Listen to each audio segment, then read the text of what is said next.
The Big Small Business Show is proudly brought to you by Syca. Choose a difference maker, choose a chartered accountant. The Big Small Business Show, proudly sponsored by MTN Business.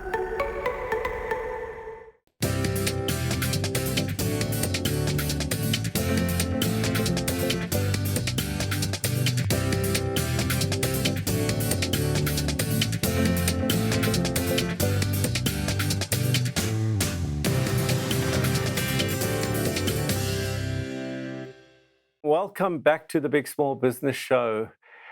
In studio with us today, we have one of our old friends, Kumaran Padiyachi, and based on the feedback, I've decided to bring back Kumaran into the studio. I resisted it. The producer insisted, so she won, and you're back. Okay. You think you can tolerate me for these 24 minutes? I can tolerate you. I'm going to try. You told me how to be more resilient last year, so we're going to see. So today we're talking about quality decision making. A big part of being a successful entrepreneur is not just the quantity of decisions that you have to make, but the quality.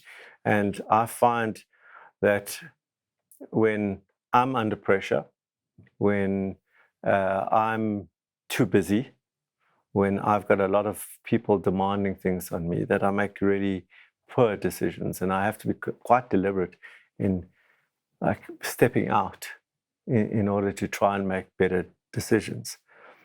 So let's go and ask the question first around what is a quality decision versus a bad quality decision? Is it just the fact that you're more accurate? There's a book called Thinking in Small Bits by Annie Duke. Thinking in Bits. Thinking in Bits. She uses this poker kind of metaphor. And one of the things she talks about there, what constitutes a good decision is not necessarily the positive outcome, is because sometimes there's luck involved. It does, and your decision, the outcome was bad, but it doesn't mean the quality of how you approach the decision was bad. It's the batting average kind of thing. So it's not necessarily linked to the outcome. That's what I want to stress. It's have you followed the right methodology or the way you've gone about it as being the right thing? And it could be, it was the 10% that was just, it had an element of luck or probability in it that worked against you. So then it's what constitutes the way you make the decision. And do you follow a process in decision making? I know the decision to what shoes to wear is very different than should we invest 50 million in something. I do. It's not entirely mechanical. I would say, if I had to use a visual, it's partly structured logical. It's partly there's an abstract aspect to it, which is I've learned over time to tap into my intuition as well.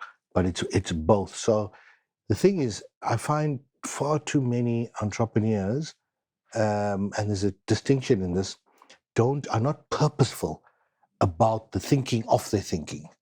Together, so it's almost like Pinky and the Brain. Are we led by that cartoon thing, Pinky and the Brain, or are we thinking about the way we think? Which is that's how you make your decisions.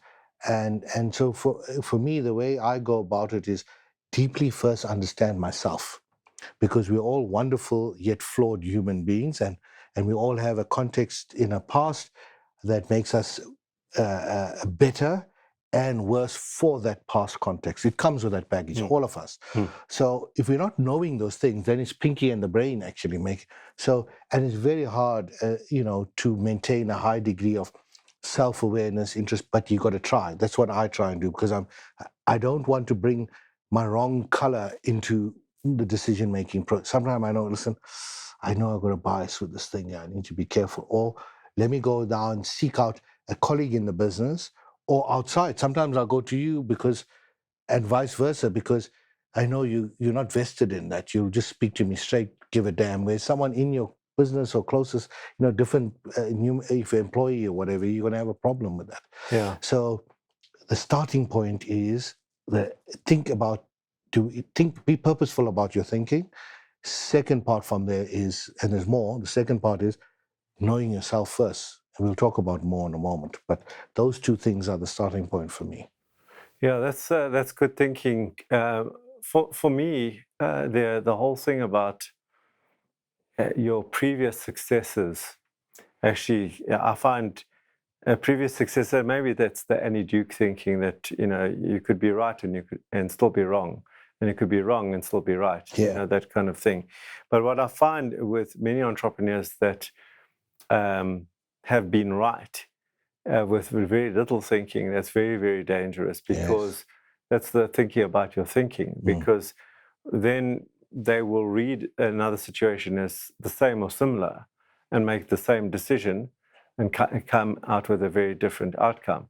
But the problem is that when you start making decisions that turn out to be correct, is the fact that you become confident, sometimes overconfident, and so now the impact of the next decision is not at the same level, because now, well, if I can do it for 1 million, I can do it for 5 million. So the consequence of getting it wrong is much higher. And if you don't understand why you got it right for 1 million, and you're using the same loose logic that might have had a positive bias in it from a probability perspective, and now using it at the 5 million and get it wrong, that's where you sink. And I've seen in the last, so quite weird, in the last few months, the end of last quarter, I must have seen 3 entrepreneurs that had made very, very bad company-killing decisions, right, because of that hubris. And they were right, ironically, making the right decisions in COVID. They applied the same logic outside of the COVID environment, and boom, it killed the business. So to me, that's also something to be aware of in terms of decision making, that just maybe to concur with you around the thinking about the thinking. I love that. I think we're going to have to take a break now, I think. And when we come back, we're going to continue our conversation around how to make quality decisions.